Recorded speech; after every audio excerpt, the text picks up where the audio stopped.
Baik, hari ni kita cerita tentang macam mana orang kurus ni dia boleh berdengkur juga. Cuba cerita kat saya.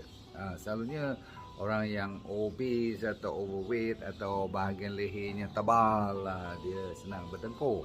Ataupun dia bermasalah seperti sakit-sakit, kadang-kadang giginya dah rongak, ataupun ada sinus atau masalah pernafasan, kadang-kadang dia bekas ataupun masih lagi pesakit asma, ya, maksudnya pernafasan, ataupun kadang-kadang setengah orang ada masalah GERD, ya, dia boleh berdengkur sebab ada isu-isu asid dalam kerongkong sampaikan bahagian belakang anak lidah dia. Tetapi yang saya nak cerita pagi ni ialah mereka yang berdengkur walaupun tidak ada semua masalah, badannya dah kurus kering, semua dah cantik dah, tapi berdengkur. Rupanya dia ada visceral fat.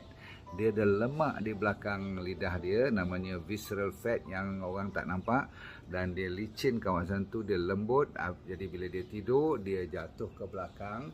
Ini salah satu penyebab ataupun petanda yang dia dah ada visceral fat. Belum tengok bahagian perut dia lagi, bahagian bawah lengan, kadang-kadang bawah leher ni pun jatuh-jatuh dah jadi macam jelly dah. So you kena hati-hati kalau kurus tapi berdengkur, check you punya lemak tinggi tak.